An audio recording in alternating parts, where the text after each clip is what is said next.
Hey, Vin. So thank you so much for coming onto the podcast. We really, really appreciate it. And we think you're going to add so much value to our audience. For sure. Thank you so much for having me. I'm super excited to be part of this. Nice. So the first question that our audience always has to know, they need a little bit of credibility. So, yeah, can you explain like your story and like how you got into business? Sure. My story is a little bit different. I think like from a young age, I always played with Lego. I've got Lego. I don't know if this is, I've got Lego awesome. like, all over my office. And so like I always like built cities as a kid, taking over my parents' basement and just kind of probably driving them crazy. And I didn't really know what I was doing, but I was always trying to build these environments for like the Legonian, like the minifigure. I call them like Legonians, as if like they're their own culture.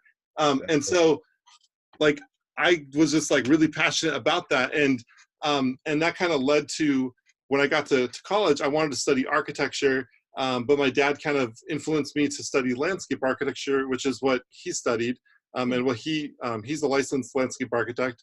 And so I kind of was like, okay, cool, I'll try that out. And so as I got into it, I kind of got into more of the urban planning side, and really I always was interested in business and how the contracts work and how do we get the contract in order to do the fun work of like designing and drawing and making these projects come to life. Like that's a really important part, but how do you get the contract and the business side to keep the lights on so that people can do all this creative work? And that was always a really elusive thing. Every time I would talk to even my dad or his business partners or my professors, or like no one had an answer for me. And so as I graduated, I went into started working at an architecture and urban planning firm. And I started working on like resort residential communities in Abu Dhabi and Dubai and Egypt. And so I absolutely loved the work, but I was always kind of like poking my project manager and my boss and like was like, hey, like, can I work on the contract or can I help with the proposals? And they would always be like, that's great, you're really interested, but no, like keep drawing, keep designing. And I was like, okay. And then it was through like a connection on LinkedIn when I answered a question in a forum. This was like back in 2008. That led to a conversation, and it led to a full relocation offer to Hawaii, where I became like embedded with the U.S. Air Force headquarters as part of their team. And I started traveling the world, working with them. And again, I started like poking my project managers and anyone that would listen and be like, hey, can I like start working on the proposals? Can I get involved in the contracts? I want to understand how we're doing this. And part of the reason why I wanted to understand it was because there weren't enough hours in our projects. So we were very limited with our projects and our billings. And I was like, this doesn't make any sense. Like we need more hours. And then so I did start to get, I started to get into that and started to help write the proposals and understanding the cost schedules and how we want to, present that to our clients. And that was really interesting for me. And so I absolutely loved that stuff. And I guess a lot of people don't like it. That's why I was always like, well, if you don't like it, but I like it, why can't I do it? If you don't want to do it, like we need to do it. It needs to be done. So that was kind of my passion for business, kind of with an overview of myself. And so when I got so kind of fed up with the companies I was working for and their lack of like kind of passion or intent on business and making sure that we're profitable and making sure that the work environment is sustainable. And instead of going through these ups and downs and trying to have more of a level cash flow situation, I just kind of was like, you know what, like I've got this idea, I've got this concept, and I want to go off on my own and kind of do the things that I think I should do and make it better than what I was experiencing. So like about 3 years ago, I left the company I was working for and went off into the world on my own. And I've been doing it ever since. Awesome. Well, it seems to be working out for you so far. So one question I was kind of wondering is what made you make that transition from kind of the urban planning and urban design to like branding and marketing? Like, were you doing a lot of that in your, past occupation, or was it something that like you kind of just took an interest in, or how did that come about?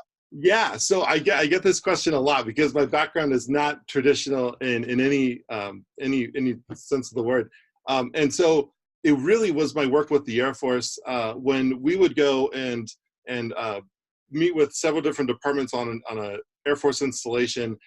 We would try to, from a strategic planning perspective, we were trying to capture all the different departments and what they do and what they need to kind of put together a plan for our clients to say, here's where your budget should go. Here's like, kind of what they're looking for. And so when we would talk to these departments, they would say, we would ask them, share with us like your, about your department, kind of tell us about your operations. And that's kind of like how we would start our conversations. And they would say, well, sure, our department's mission is X and it rolls up to the Air Force's mission of Y. And if we don't get funding or facilities or equipment or whatever it is, it's going to hurt us in this way. And that's going to hurt the Air Force in this way.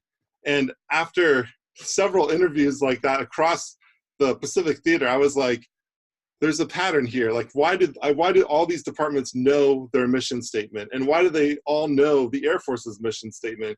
And, when I ask that to people, they often say, well, it's the military. They're forced to know that. But then when you start thinking about these brands that people absolutely love and they incorporate them into their lifestyle and they make them, it's like an extension of who they are, like an Apple product or like a Starbucks or a Hilton hotel or an airline that you only fly because you only trust that airline. They're doing that same thing, right? And so that's where that spark of like, I think there's something there like that's missing from the corporate world or the civilian business world. And so that's kind of what made me kind of dive into studying brand and brand strategy. And then kind of using my design background, I was like, okay, like now I'm starting to understand, how we can design the organization and how that all rolls up to the perception of the brand that we're trying to project so that our customers start to have that same perception so that we're on the same level. So it's kind of a roundabout, but that's kind of how I came to be. Yeah, that's awesome because really it's like you're combining creativity and strategy into one. So it's like you're using both sides of your brain.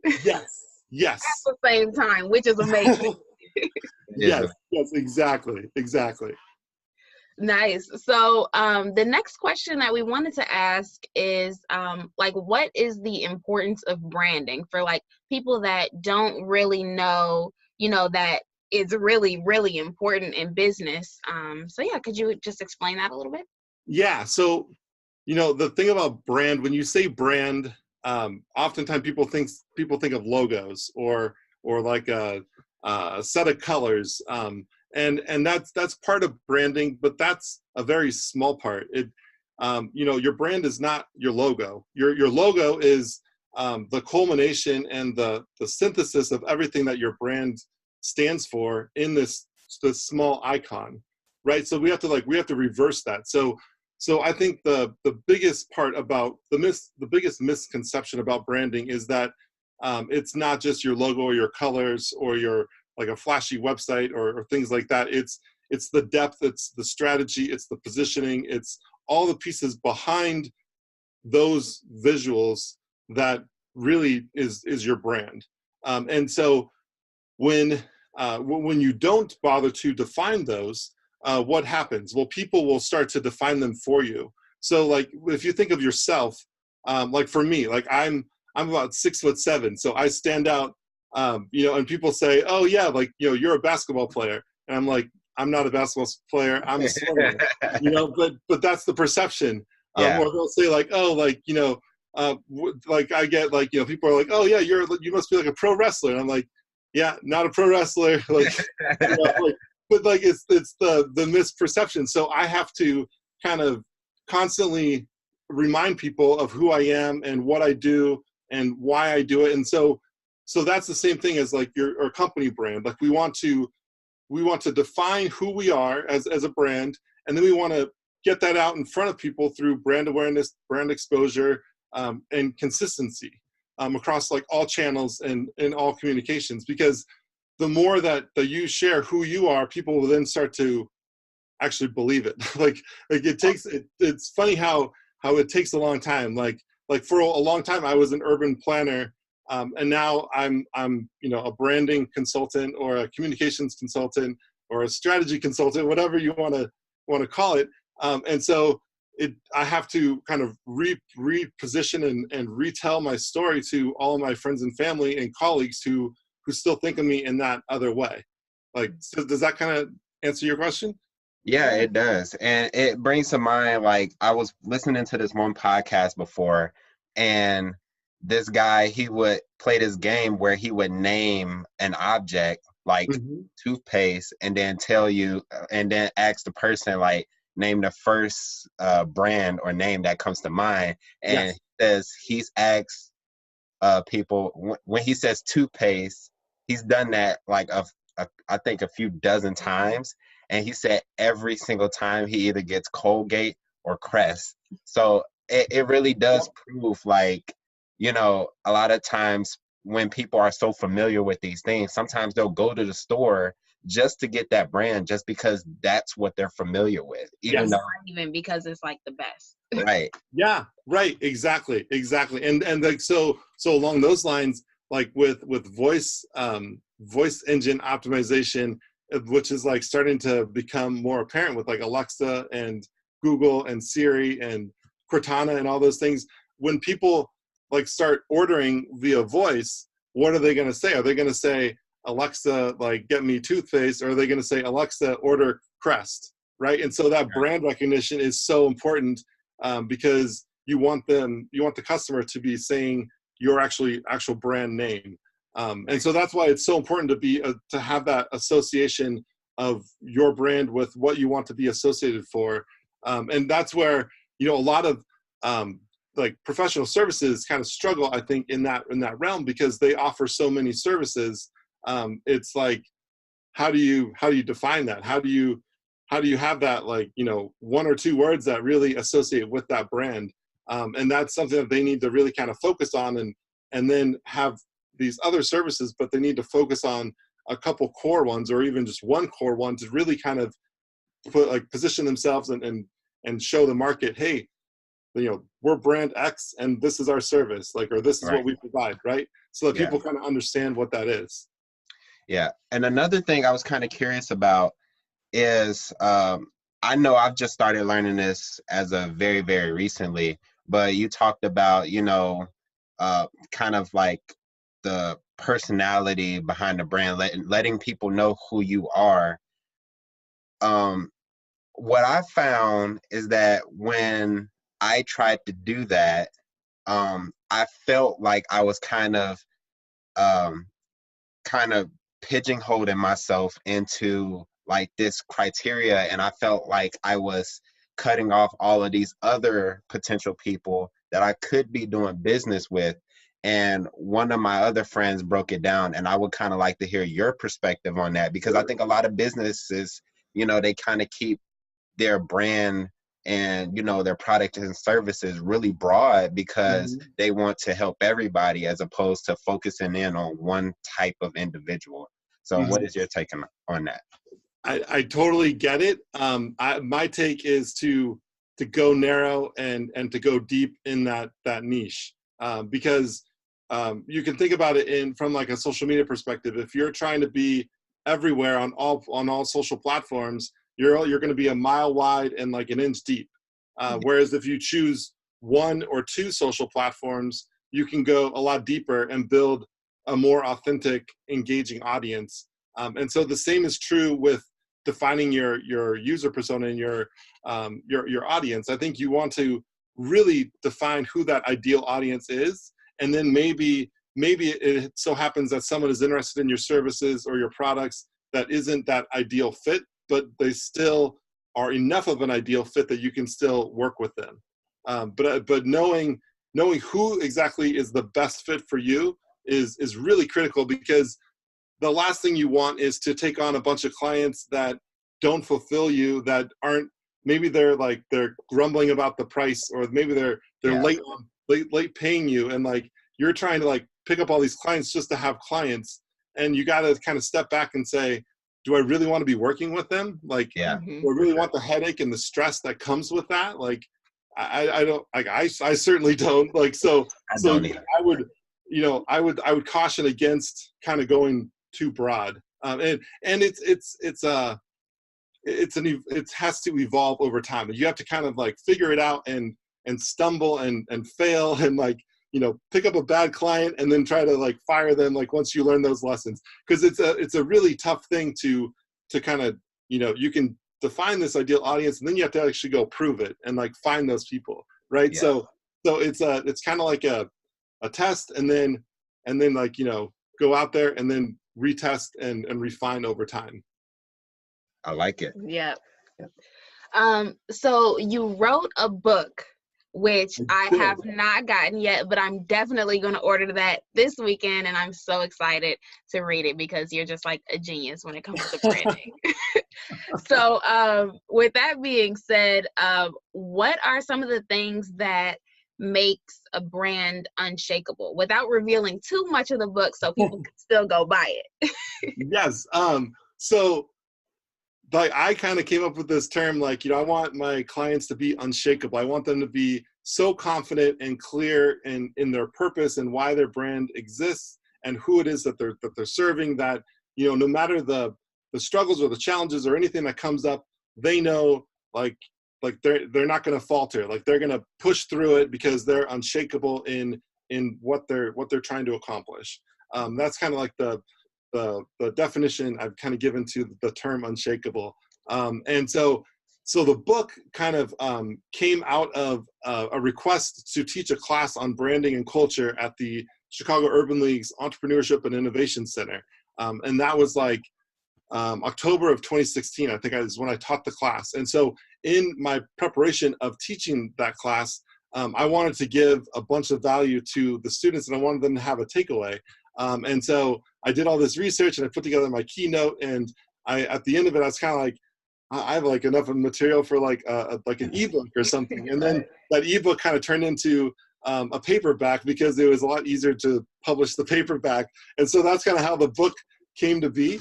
And so really what I was trying to do was kind of boil down exactly like your question of like, what is it that takes, where do you start to build a brand? And so I came up with this kind of term like groundwork, and like what are the foundational components that make up a brand? And so the book kind of goes through those 5 different components, and what they are, and how to define them, and how to write them out for your own brand. And then it kind of goes into some of the brand archetypes. And so once you've defined these components, how do you then put like some personality to it and kind of give it its own unique kind of DNA that can attract people who are also like-minded in those areas, so you can start to build that audience. For sure. We definitely got to pick that book up.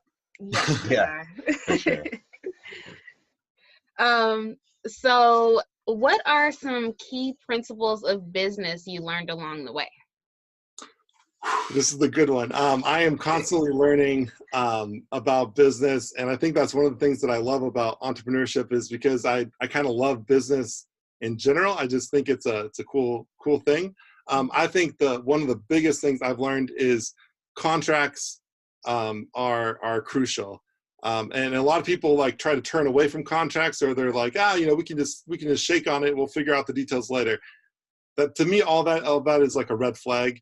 If they're not willing to sign a contract, or if they're not willing to do that type of stuff, then I'm not sure I want to do business with them, because the contract is not something that is a negative thing. The contract clearly states what both sides are, like what the one side is giving and what the other side is receiving, and it's all to protect both parties. So I think of them as it's a really important tool to help guide, like, you know, what you're trying to do. You're here and you're trying to go here. How are you going to get there? We've defined the project and the scope, and so this is the contract that's going to lay that out that we want to adhere to.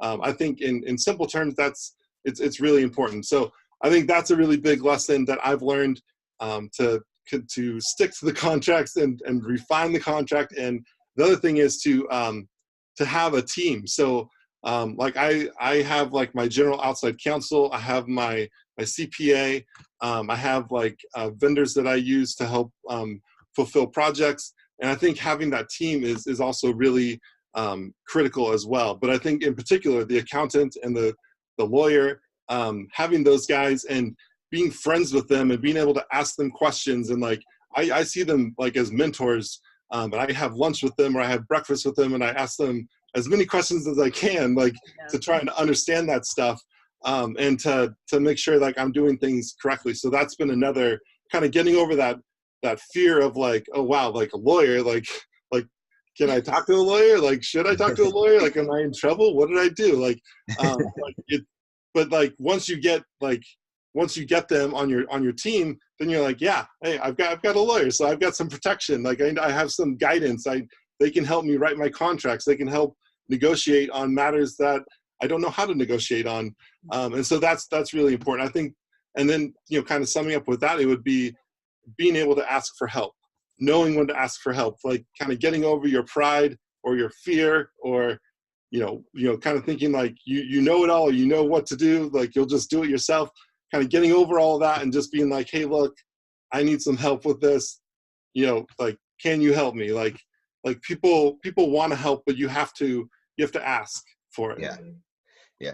And you said a lot of great things there. And I like the last thing you said specifically about asking for help, because I mean, it's kind of funny. You go on this, I don't know about you, but I went on this entrepreneurial journey, and in the beginning, I thought I had to be the smartest guy, the best negotiator, the best salesman. I had to know about taxes and all the legal documents and stuff like that. I thought I had to be all of that by myself. Yep. And as I started to mature in my journey, I started to really realize, like, oh, it's not even up to me to have all of the answers. Like, it's actually like time consuming, and it's also fatiguing to be the person that has all the answers. So I think it's great to, you know, have the humility to ask people for help. Because like you said, what I've seen in my journey is like, there's been times where I've been so nervous to ask somebody for something. Like a couple months ago, I asked for this partnership. It was this guy who has been in real estate for 35 plus years and done over $1 billion worth of real estate. And I was so frightened. It was like a nerdy kid trying to ask the most beautiful girl to prom. Like I was shaking, and like wanted to ask him to like partner together on something. And I asked, and not only did he say yes, but he showed me all of the different ways that we could actually partner together. So to any of our audience that's listening to this, maybe you're new, or maybe you have some experience and, you know, you just don't necessarily outsource as much, I want to let you guys know that asking for help is like the best thing you could do for your business, because now I get more done and with a whole lot less effort and time. So I think that was absolutely genius. So since you have a team, what is your role in BrandedWorld? Yeah.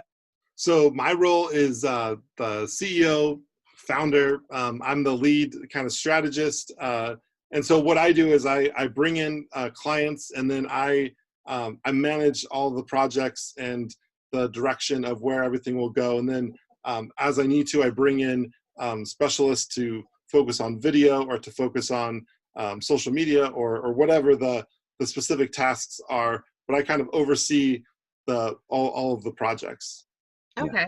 And then like, what are some of the services that you offer? Because I'm sure after hearing this podcast, people are definitely gonna want to get into more branding for their company. So how can they do that with you? Newsflash, we are. Yeah. So the best way is to reach out to me, to have a chat, via LinkedIn. I'm pretty active on there. You can also email me, benjamin@brandedworld.co. I try to be as responsive as I can. Some of the services that are really popular are my brand brief. So that's kind of like, we take a deep dive into your organization and uncover the DNA and the characteristics and the attributes that make up your organization, and then help kind of position you for growth, and position you for your marketing messaging, and position you for when you bring in like a graphic designer, they have then the direction to make sure that everything that they're designing is on brand, and fits the brand that you've defined and have created. Another service that I do a lot of is reputation management, and so that's mostly for smaller to medium-sized businesses that have multiple physical locations, and so it's a lot of kind of monitoring and managing of customer reviews, and seeing where your brand is being mentioned online, helping to boost your local SEO and improve the accuracy of the information, so that your brand is more likely to be found in search, especially local search, which is becoming really kind of a big thing when it's really, it kind of hurts when I go and I look up a brand and I kind of do this audit, and they're not being found. And then like you kind of go, you talk to them and they're like, yeah, like, you know, we're not getting, like, I don't know why our message isn't getting out there. And it's kind of like, well, like, you know, when I did this audit, like, you're not getting out there because you're not being found in the directories, and like you're not coming up in search, and it looks like you don't have an SEO strategy. And so all of those things are really important to the brand, because it kind of builds the credibility and the trust factor. And the customer reviews are really important, not only for like the Google search signal, but it also builds social proof. So people, you know, 3 out of 4 people are going to search online for the business, whether it's B2B or B2C or direct to consumer. They're going to search online to see what they can find. And they're going to probably look at these reviews and determine, you know, do I want to do business with them? Like, why do they have a 1-star review? And why do they only have 1 review for the past 6 months? Like, what's going on? Are they even still in business? And so that's a lot of the stuff that I work on to try to get more reviews and increase the star rating average and things like that, to really kind of solidify the reputation of the brand. Awesome. And something I'm kind of curious about, because you mentioned reviews. What I was kind of trying to figure out, because I'm looking at a business and most of their reviews are good. They have like 1 or 2 kind of negative reviews. What I'm curious about is, would you say no review is better than a negative review, or would you say a negative review is better than no review? I would say the response to the reviews is probably the most critical. So if you have, you know, say 10 reviews and a couple of them are negative, but there's been no response to any of the reviews, that kind of looks like it's a stagnant page, or the company is not even aware of it. Maybe they're not monitoring it. If it's a negative review and the company has responded and has said, hey, you know, we're so sorry you had this experience, let us make it up to you. Like, let's chat via phone or offline, and let's see how we can correct this problem that you had. That at least shows that the brand cares and is trying to make that customer feel happy again. Awesome. You know, about the service or about the product. If you don't bother to respond, it's just it's almost like as bad as getting no reviews if you don't respond. And a kind of a little known fact is that if you do respond, Google really likes that you're responding to the reviews, because it shows that the company cares, and that can actually improve your search rankings pretty easily, just by responding to all of the reviews that you do receive. Awesome. That was a good question. All right, so final question. We, you know, name is Abundant Culture, and you're on the Abundant Culture podcast. So how do you spread abundance? Whew. You know, like, I think it kind of goes back to being a kid and like being super tall. Like I didn't really fit into any one particular group. Like I played basketball, but I wasn't really a jock. Like, but I could hang out with like the art kids or like the theater kids or like whatever. And so I kind of like walked down the middle of the hallway and could talk to every single group there was. And so fast forward to Chicago, and I've been networking pretty hardcore for the past 3 years, and I'm part of all these different communities. And then I've been starting to bring these different communities together through events and things like that. And so I think that's kind of been my way of spreading abundance, is trying to make connections and opportunities and helping people grow their businesses, grow their personal development, whatever the case.